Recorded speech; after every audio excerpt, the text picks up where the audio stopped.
Join us today on Beyond the Lair, where we have a conversation with Edgard Villanueva Cruz, an Indigenous youth, leader, and entrepreneur. He talks about the value of youth of today and tomorrow and the influence and impact they have.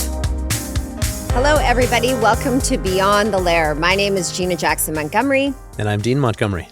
And we are so excited today because we have a very important friend and colleague and considered family, Edgard Villanueva Cruz. Edgard is a budding leader and entrepreneur, engrained with a mission to support the needs of Indigenous youth, economies, and communities. As a proud Tahltan member and a confident, engaging facilitator, Edgard leverages his leadership skills honed through mentorship and hands-on experience to drive impactful initiatives in youth leadership, policy development, and the dreams of Indigenous youth. Welcome to our program, Edgard. Thank you so much, Gina. Edgard Ushie Siskia Estatsei Tahltan Jasini Vancouver Naste. Madhu for bringing me on, and I'm so excited and so ready to share a little bit about my story and inspire and educate and elevate the people that'll be taking a great listen to what we produce today. Can you tell us a little bit about how you grew up and what made you the person that you are today? Because I think it's always good to reflect on yesterday and the steps that made you who you are. You know, there's a lot of experiences I had growing up. I grew up in Ross River and Lair Post, which is two very northern communities in the Yukon and British Columbia. And I grew up with my grandmother and my grandparents, really learning how to hunt, learning how to be on the land, and really coming to understand the critical importance of our ways of life and how we uphold those and support those. And I actually had the great opportunity as a child. My grandmother was in leadership, and so I'd be brought to different meetings, and I'd be sitting in the corner, playing with a few different little toys and taking a kind of listen. But one of those really key lessons and experiences that shaped me into who I am today is definitely witnessing my grandmother and being raised by her partially, and guarding those experiences and looking up to a matriarch within our family and within our community. That's great. Can you tell us a little bit more about what it was like in Ross River? What were you interested in? And then maybe a little bit more about the rest of your family. Yeah, so growing up in Ross River, I bore a lot of witness to different political activities with my grandmother, and as well as the culture and the connection to the land and the value of our moose and hunting, from being out in bush camp, from setting trap lines. But in addition to all of that, our community also comes with its own set of challenges, just as many other Indigenous communities across Canada do as well. And those challenges go as far as alcoholism, addiction, lateral violence, and poverty. Growing up, I didn't really recognize, and literacy was definitely one of the greatest challenges I witnessed. When I was in elementary school in Ross River, the students and my peers, my cousins, were so far behind the rest of the education system. And that's something I began to learn as I gone off reserve and began to develop these different experiences.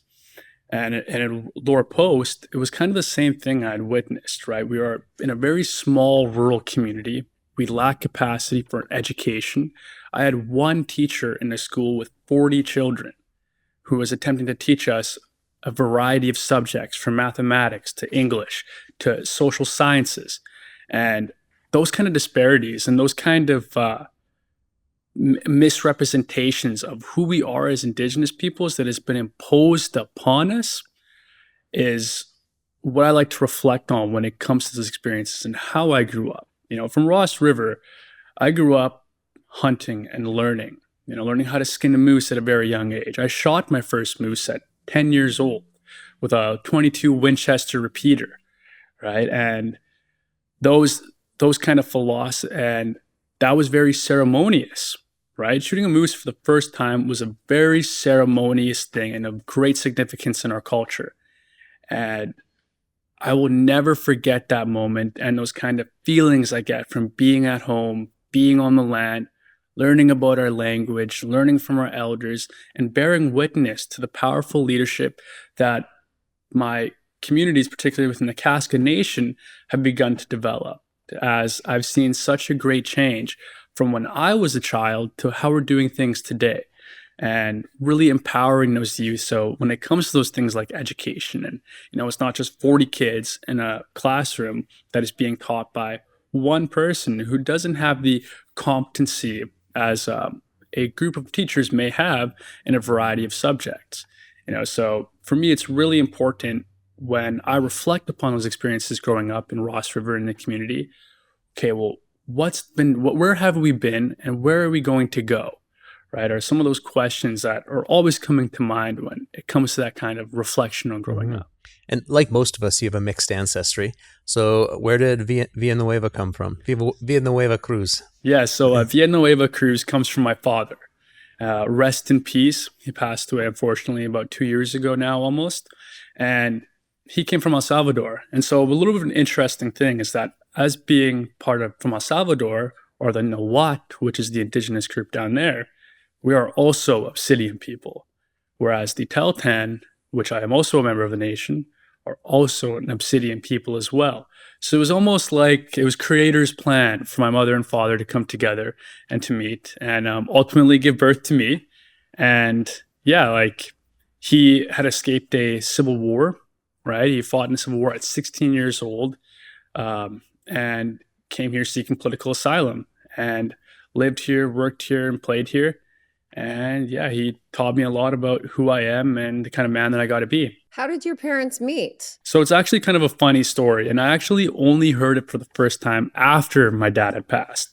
And my dad had run into a woman and he was like, wow, you're very beautiful, in broken English. And he was like, I'd like to get to know you and, come my how, because he couldn't say house. And so he's calling her, and he's like, come over. And she said, all right, well, I'm going to bring my friend because I haven't met you yet. That friend was my mother. And so as the story goes is that when they came through the door, he walked straight past the first woman he had begun talking to and was like, who are you? And that was that. That was the story right there. That's very interesting. So being raised by a matriarch, and I know that a lot of Indigenous people are raised by their grandparents and their grandmother. In my family, my Granny Jackson raised 17 grandkids because the parents either weren't able or had too young or came to addiction or whatever it may be. But it's really important to have those matriarch teachings. How was that when you were a teenager? Because I know that, we're very good children when we listen, and especially with a matriarch like your grandma, how you said that she was taking to you meetings and a leader and what have you in the community. When you're a teenager, how did that work? Were you always a very good, diligent child, or were you a regular teenager? So as a teenager, as everybody had some of those ideas around matriarchy and upholding that kind of responsibility, I was a young guy. Right. I think particularly during my teenage years, I always recognized and understood the authority that my grandmother had within our family and within our community. Right. And if there were times that I was doing something that was, pretty negative or potentially harmful, and it had come down to my grandma, that was the last thing I'd want to hear. Right. And the last thing I'd want to have happen. Being a youth, I was a pretty rebellious kid. We moved here to Vancouver from Whitehorse, Yukon, after living in Lower Post and Ross River. And we were only supposed to stay here for a year. And we're like, okay, the year comes by. And my mother's like, do you guys want to go home? We're like, nope, we're here. Vancouver's our new home. And going into high school, I was looking for my tribe, right? Looking for my crowd. What kind of identity can I have? How can I have fun and socialize? And ultimately kind of ended up getting caught in some of the wrong crowd, right? And participating in various illicit activities and really, kind of lost. And I lost for mentorship and guidance and things like that. But in regards to matriarchy, I was taken under the wing of a community. And this community came in the form of Aboriginal life and community in Vancouver Enhancement Society. And through this, I was introduced to various matriarchs within our community, the likes of Diana Day. And they had helped shape me into the young leader that I am today, right? And always heeding the wisdom and recognizing the importance of how women make decisions. And in high school, my biggest supporters that helped me graduate, because I wasn't going to graduate, were the women. from our Indigenous liaison group and the counselors and the school staff, right? They are the people that helped me to complete high school and then go on to pursue post-secondary education, right? So matriarchy has always been a very, very critical component of my life. The greatest people that supported me throughout high school were the women. I had a transition worker, and from the age of 16, as I had gone through different experiences with homelessness and some other challenges, and this woman had really helped me get access to education, get access to programs and to services that would help me transition to adulthood and also make sure that I have the community and capacity to be supported in those activities. And so it's very important to me how we recognize, uphold, and work with our matriarchs. Nice.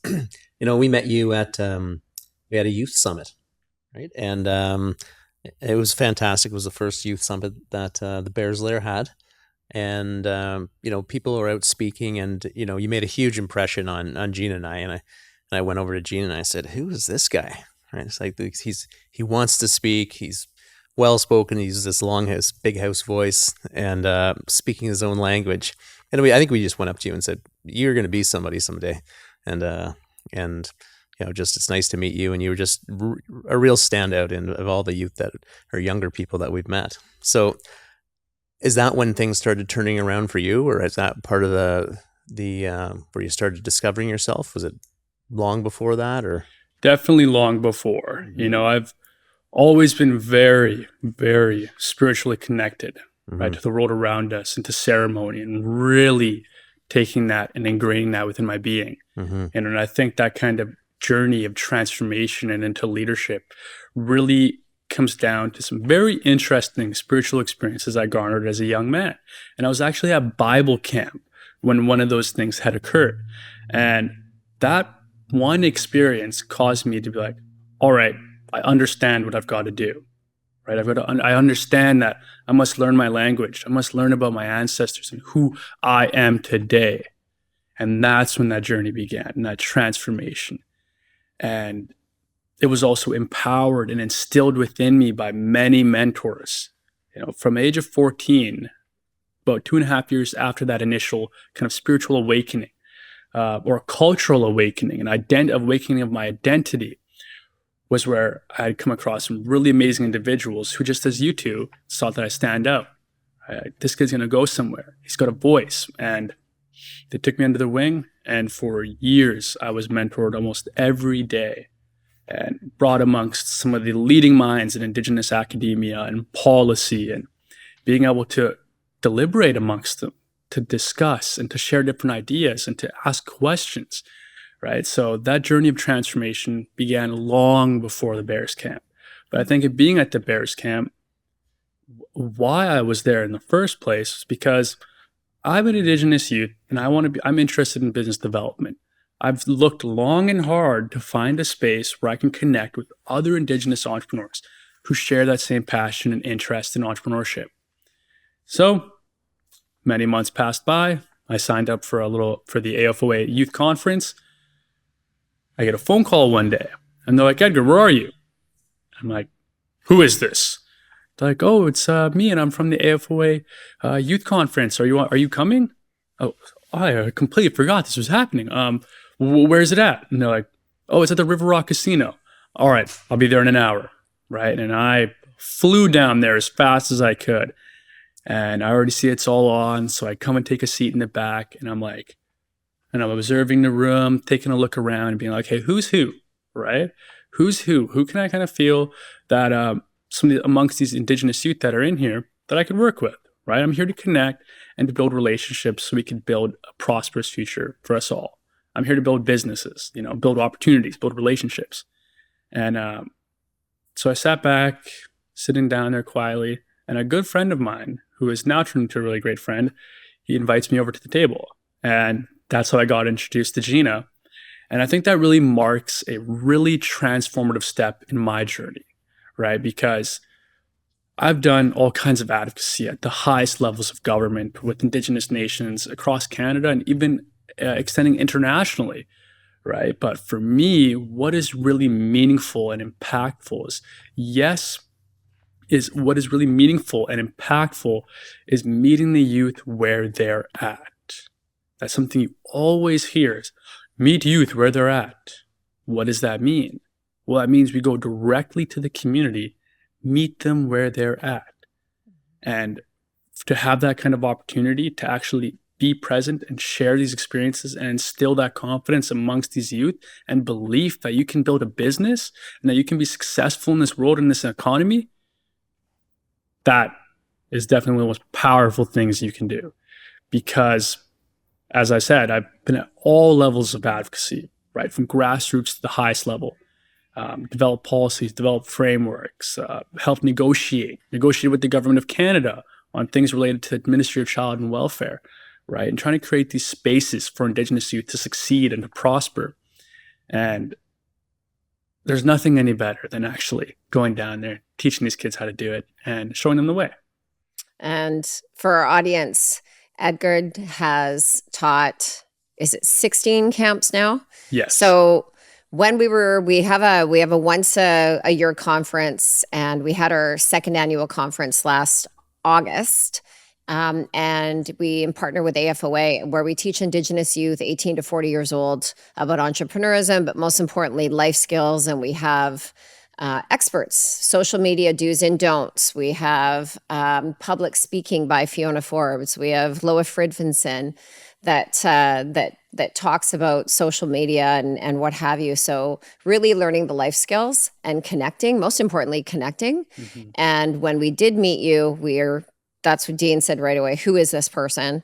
But not only were you a great presenter and charismatic and held yourself up high, but the thing that impressed us the most, I think, was your need to help others, right? It's a $10,000 prize. The winning team wins $10,000, and you were out helping people from our own team, but also other people with their, stand up straight and posture and body language. And since then, we said, we need to take you with us. So since then, about a year and a half ago, you've come with us all over the country and taught 16 camps so far, and with Indigenous youth with our Lair Youth Entrepreneur Program. And just so thankful that you're one of our senior coaches now. Absolutely. I do. When we do travel, we travel in packs with our tribe per se. And we always get an Airbnb because we want to be connective and have dinners together and bond together as well. What really has impressed all of us is your dedication and commitment to your craft. And that is, I've never met anybody that reads more, that is consistently educating themselves. You journal, you listen to podcasts and educational programs. Every spare moment that you're not working, you're working. And you're very committed to martial arts and meditation. Can you maybe tell the audience how somebody that 22 years old can be so dedicated to so many things that we read in self-help books that would be good if you change this in your life, and you've got the whole package and your whole structure together? And maybe who inspired you to do that, or how do you put all that together? Yeah. I mean, when it comes to that kind of, I think it really, first things first, it's discipline, right? And learning how to exercise discipline. There may be times in life where, we're very disciplined in one area and have like absolute lack of discipline in another. And for me, it was, okay, well, how do I prioritize things, right? And that was really what it came down to. Priorities in the sense of, what are my responsibilities, right? What are the things I'm accountable to do? And if I'm not accountable to that, what are the consequences of failing to meet that accountability?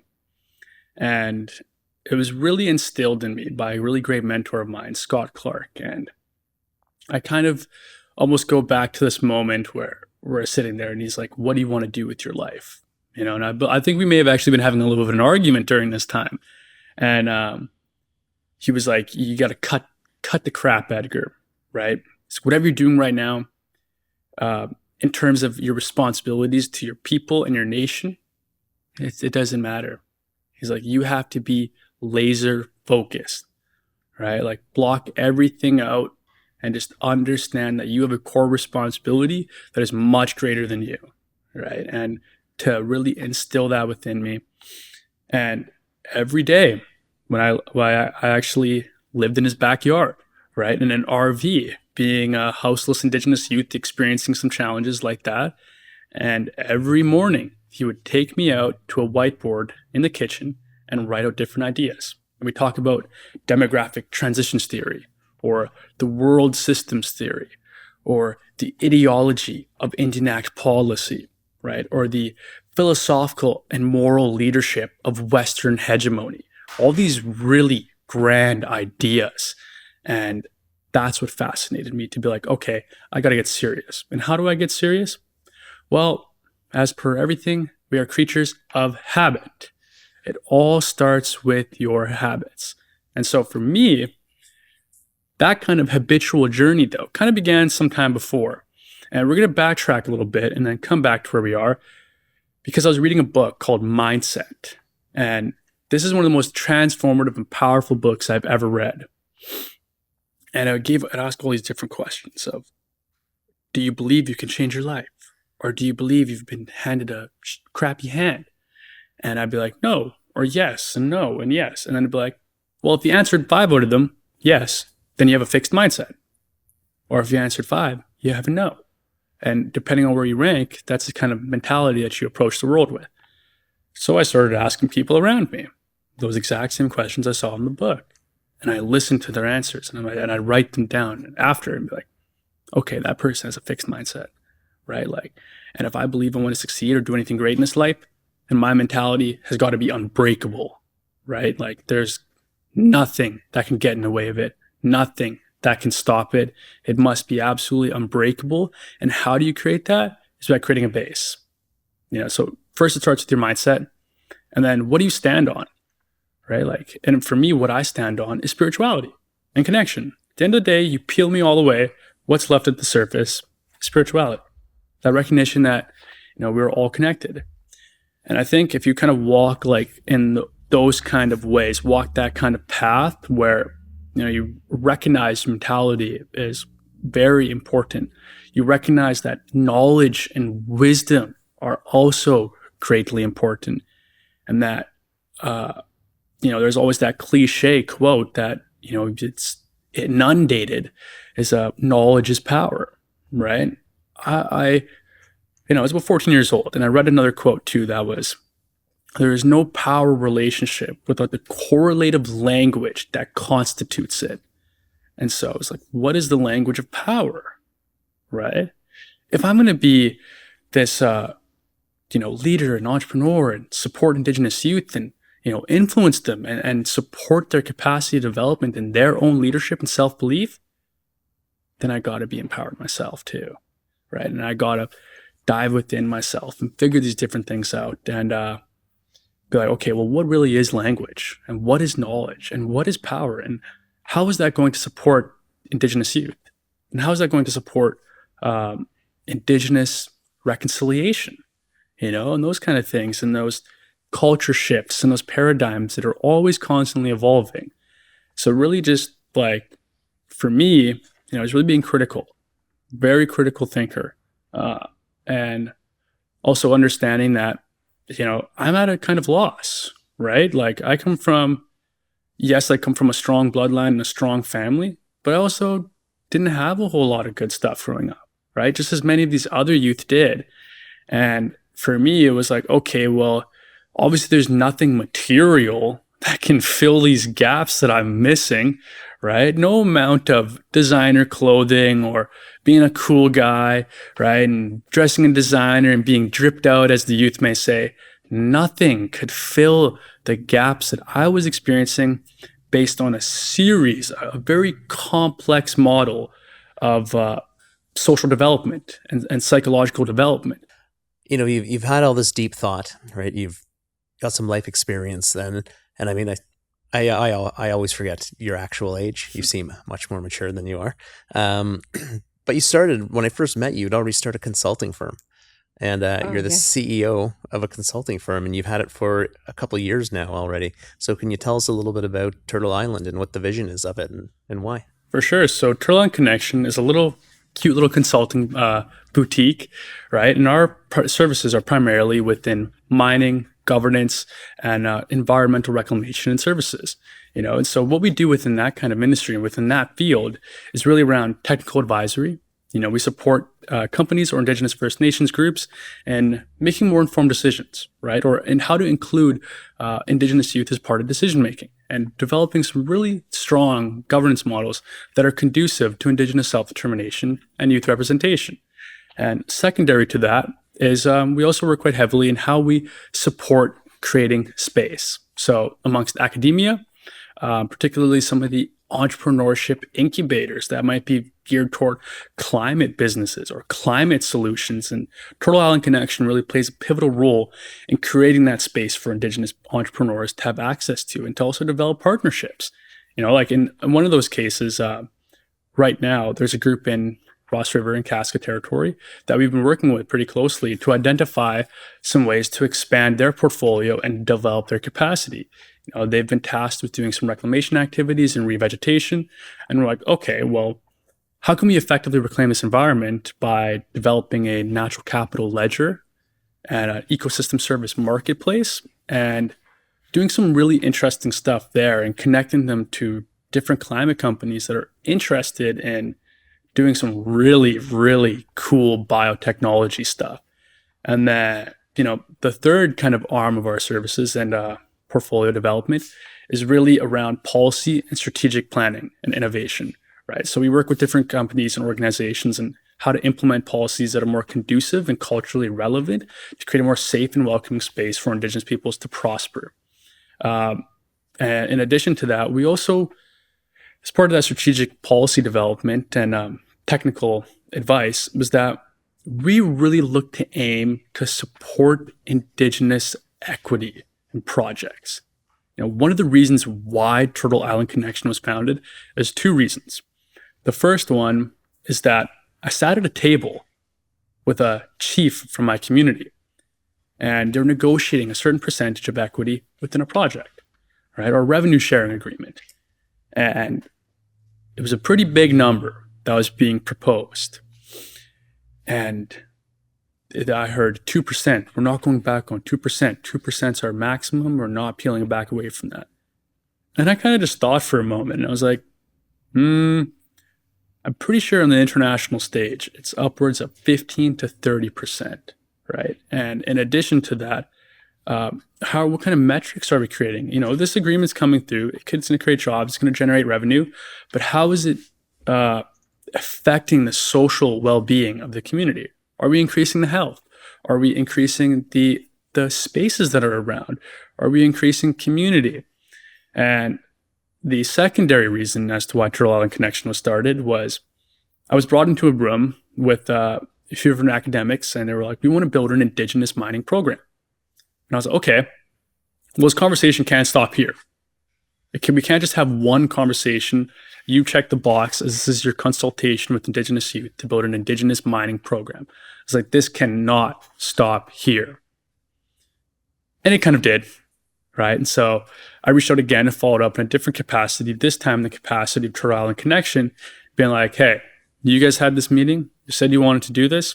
Let's actually do this, right? And so that kind of leadership and capacity amongst Indigenous youth and agency to make decisions is the secondary reason as to why this is created, so we can be a part of the table, right? Because this revenue sharing agreement may be created, and there's some employment opportunities that exist to that, but how are we ensuring that those Indigenous youth that are receiving those employment opportunities have a degree of agency, that they can inform this? This is their land, their home, their community. They have every right to be involved in any decisions that are being made that affect their futures, their lives currently, the wildlife, and everything else under the sun. It's very interesting perspective in respect of that we do go into communities and we teach youth, but the youth of today are the voices and decision makers of tomorrow that are going to impact the next 7 generations. And being so young and being part of a youth council that's directing the decision makers of today, particularly in the mining and natural resource sector, do you think that their voices, your voice, and their voices are being heard by not only community, but leadership that is our age, in our 50s, that perhaps take a look at you, so well spoken, so articulate, and really an anomaly because you really work on that and inspire, but sitting in front of a panel of youth telling what they think about what's going to happen in the future. How do you think that that's been received by the older generation like we are, where you're sitting at the table with 30 years experience in the mining sector or as a natural resource and business? Well, I've definitely encountered some different challenges in how people are receptive to dialogue amongst Indigenous and non-Indigenous youth, particularly within this space. But I believe the general consensus is that people are interested. They want to hear us. They want to know what our challenges are and what our needs are and the kind of ideas we're coming forward with, right? They are open to this. And, sometimes it's very challenging to change some of the institutional and archaic frameworks and structures. But, Canada has been entering quite into a transformative space over the past 10 years as it relates to Indigenous peoples being in the economy, being in leadership. And that's where I find today the ability to exercise one's voice, amongst the youth and bring that to the table has been really started to take heed and catch wind amongst various groups within the industry and within the sector. And we're continuing to be excited, and we're going to continue to campaign and create a more equitable future for us all while supporting youth leadership and decision making. What do you see the development of youth in the next 5 to 10 years, whether in entrepreneurship or in the business world?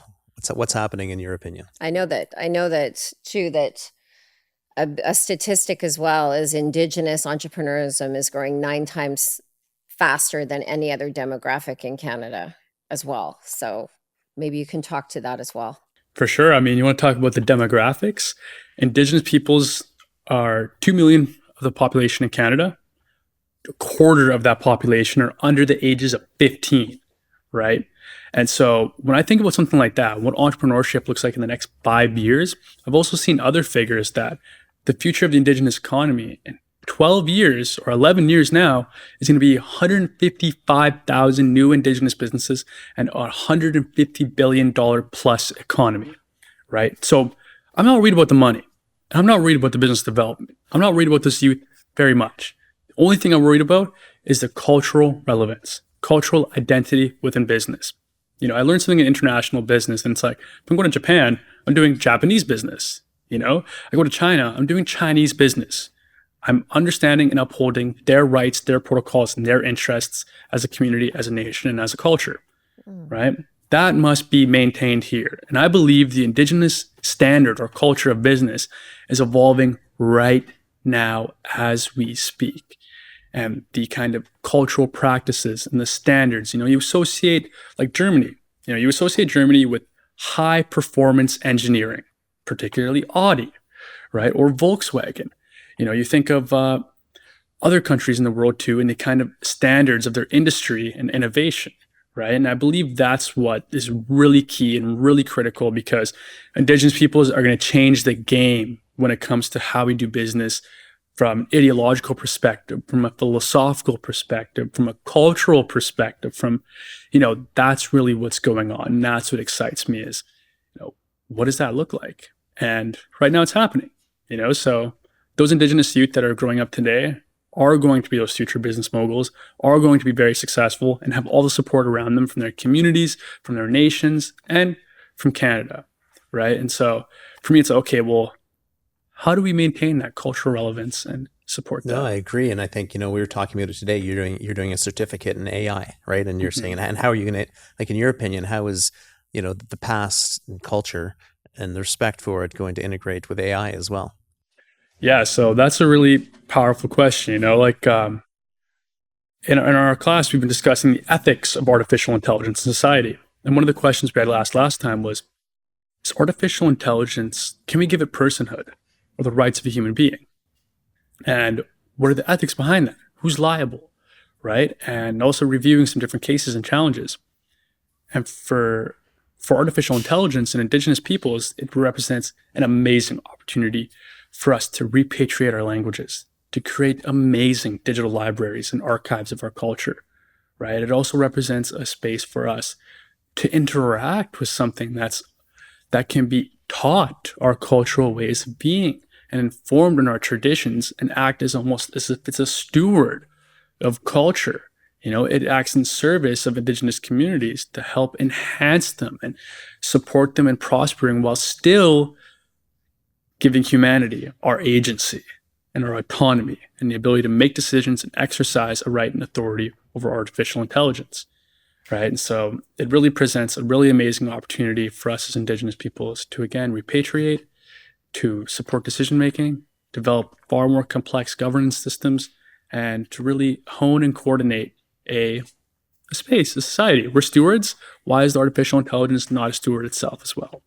I think it's really important, and that brings up such a great point, because what is our world going to look like in 5 years? If you're not using artificial intelligence today and not learning it, then that's the only thing really tipping point between some businesses right now. And I think the youth have a huge advantage that there are going to be a lot of jobs and occupations that are going to be replaced by AI, organizational, data entry, social media, things like that, that can be scheduled. It's even happening now. What would your advice be to the youth in respect of going forward with a career and really investigating and researching what kind of jobs that won't be replaced by artificial intelligence, including protocols, culture, and the way that we relationship building? I think that we have children. We have 4 boys. The 2 youngest are 13 and 14 years old. And as you see a generation of kids that don't have their phones are literally glued to their hands. And if they're not watching YouTube on their phones, they're on their video games. So the social connection that is lacking, the relationship building that's lacking, and the actual connection with each other is a totally different game and model. So what would your advice be to the youth that are coming up today that feel that safety net of being behind a screen or being behind their phone when they go out to get a job now and look for careers? What would your advice be? Where do you see the future going? My advice for those youth that are behind the screen, right? They're living in this digital age and digital era. So I think become experts in those subjects, right? Become far more fluent. Learn how to make social media or digital media, right, a tool, an agency of your career, your life, and your personhood, right? But I'd also recommend for those youth to, if artificial intelligence is going to be replacing a lot of things, and, that's still quite on the horizon, while we do have robots manufacturing different things, now commercial robots becoming available for in-home services and cleaning and other things like that. So I really think it comes down to how you master people skills, right? And that's the biggest thing I would recommend is, first and foremost, get a mentor, right? Not a digital mentor or an AI mentor, a real mentor that you can connect with and learn from and debate amongst.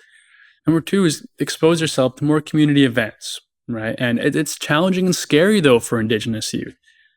For myself, I've been doing this for many years now, and yeah, I may stand out and, at times appear very brash and things like that. But at the end of the day, these environments can be very toxic, right? Like very toxic. And you're feeling like you're walking on eggshells. Somebody's always watching you. And for Indigenous youth that are kind of behind that screen, right? My advice to them is just develop more confidence, right? Find something you attach yourself to, and that could be anything. But if you can become confident in that subject and that thing and speak from your Siawan or your spirit or your Nadan, that's where it comes from. My advice to them is get on the land, learn from your elders, be a part of community, and be present. And you can still do all the digital stuff. I think that's where my next comment is. So your advice to the youth as parents, which we are, and a lot of our audience are parents, and we have children that are behind the screens and always on their phones. And when we go into community, and you've witnessed this as well, we go into communities all over Canada, we go to them, and parents sign their youth up. They're voluntold to be a part of programs. And I find this with our own children too. Getting them out of the house is the hardest thing. But when you're take them snowboarding up the mountain, or you take them hiking, or you get them out to the land, then it's totally different. But it has to be the parents' responsibility to do that. What's your advice for parents from a youth perspective on how we can do better, and how we can make better humans? And what is your advice from a youth? Constantly reflect, right? I think parenthood, as leadership, parenthood at the end of the day is a form of leadership, right? And in order to be a competent and relevant leader, you must always be reflecting, right? Reflecting on how you could have done better, reflecting on the situations in society or some of the issues that are challenging. And, for better parenthood, it's really reflecting on their lessons, their habits, right? And how that may be, ingrained within that child or within that youth, because so much at the end of the day, the digital media and things like that is really, humans are creatures of habit, and we're raised and taught different things. And, in today's world, everything's so habitual and structured and so nobody pauses for a moment to reflect, right? On how my parenting may be affecting this child, right? Or how the things that I'm saying may be affecting this child, right? 10 years in the future. It's something so small as you're an idiot, right? Could really inhibit a youth's ability to succeed and to be empowered.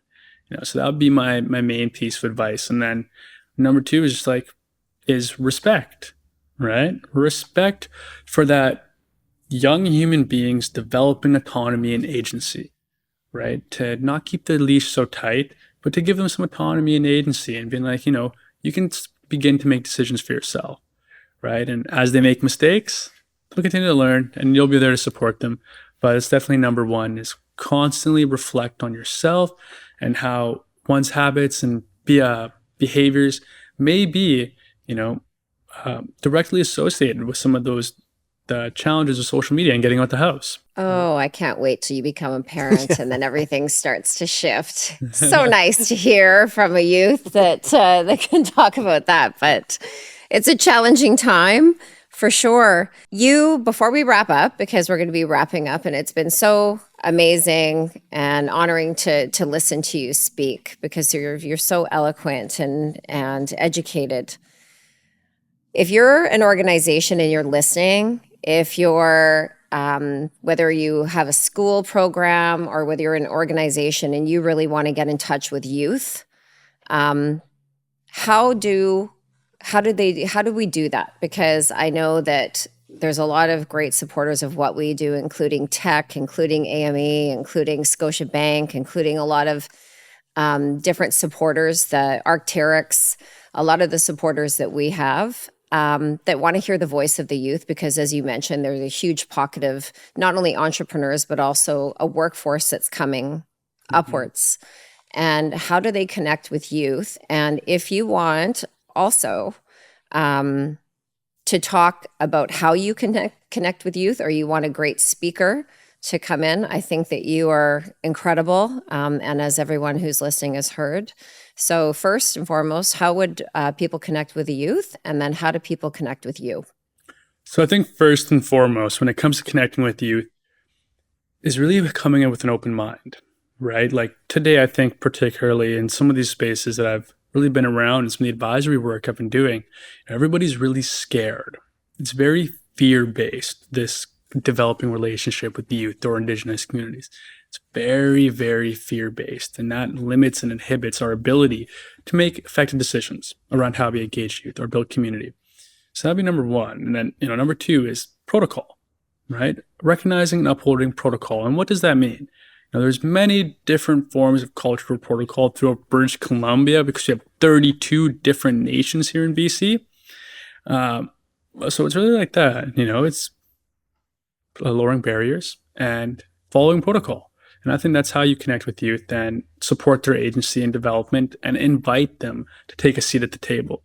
Not at the other table, invite them to take a seat at the table. Not the kids' table. Exactly. The adults' table. Exactly. Very nice. Very nice. And you're a great public speaker. You're a great inspirational speaker for youth, and also for organizations that really want to develop not just reconciliation, but we like to call it reconciliation. How do people contact you and contact your consulting company? For sure. Well, you can find Turtle Island Connection online, our website. You can also reach out to me on LinkedIn. I'm on LinkedIn as well. And you can also reach me by email at edgard@turtleislandconnection.ca. If that is something that is great interest, then definitely reach out and we can begin to developing some really amazing priorities and strategies that are really aligning our interests, supporting Indigenous youth, and creating spaces for Indigenous peoples to prosper and succeed within the modern economy. Excellent. Well, thank you, Edgard. Such a great interview and conversation with you. It's always a pleasure. Yeah. And love time with you. Can't wait for the next youth camp we get to spend a weekend together. Yes, sir. yeah, ones to watch. Yeah. Yes, Madu. Right. For bringing me here today. Hoichka. Yes. Thanks for listening to Beyond the Lair. Please follow us, download this episode, and follow us on social media on Instagram, Facebook, LinkedIn, and TikTok.